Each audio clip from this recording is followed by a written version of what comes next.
Travaillez-vous à l'éducation des adultes? Essayez-vous de faire la transition de l'enseignement vers l'apprentissage? Êtes-vous à la recherche d'idées pour intégrer les situations d'apprentissage ou SA à votre pratique? Si oui, selon un sondage provincial effectué auprès des professionnels de l'enseignement, vous faites partie de la majorité. Cette première capsule est un dialogue entre deux enseignantes qui discutent des questions les plus posées en lien avec l'intégration des situations d'apprentissage à leur pratique. La seconde capsule partage les idées d'enseignants qui utilisent déjà des SA dans leur classe. En souhaitant que ces capsules vous inspireront à travailler vos propres solutions. J'ai rencontré Julie il y a quelques années dans un atelier de situation d'apprentissage. Dans cet atelier de 3 jours, nous avons discuté des ingrédients nécessaires pour une situation d'apprentissage complexe, ouverte et signifiante. À la fin de cet atelier, à l'aide de plusieurs rétroactions, nous avons réussi à créer une SA. Dernièrement, j'ai revu Julie. Voici l'essentiel de notre discussion. Bonjour Julie, ça va? Puis finalement, est-ce que tes élèves aiment ça, travailler avec des situations d'apprentissage?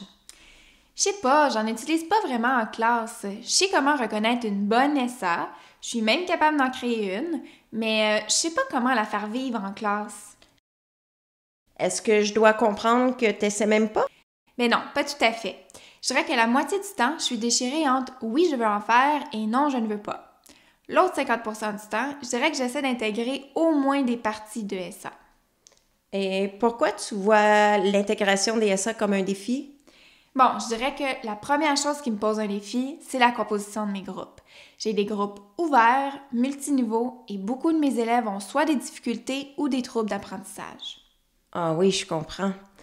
Quelle est la moyenne d'âge de tes élèves? T'en as combien par groupe?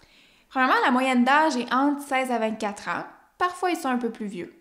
Pour ce qui est du nombre d'élèves par groupe, selon le temps de l'année, ça va varier entre 15 à 25 à peu près. Puis, vos blocs d'enseignement sont de combien d'heures? J'enseigne dans 2 centres différents. Dans un, nous avons des blocs de 2 heures et dans l'autre, ce sont des blocs de 3 heures. Connais-tu quelqu'un qui utilise déjà des situations d'apprentissage dans sa classe? Oui, mon collègue Samuel. Il adore travailler avec les SA. Il en parle tout le temps dans la salle des profs. À quel point ses élèves sont engagés, curieux et comment ils s'amusent à apprendre.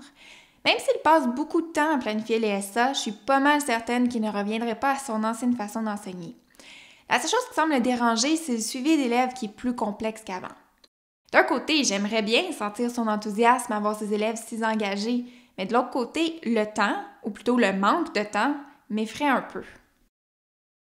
De quelles ressources ou soutien aurais-tu besoin pour t'aider? Du temps. Du temps pour planifier, du temps pour créer, du temps pour échanger avec d'autres enseignants.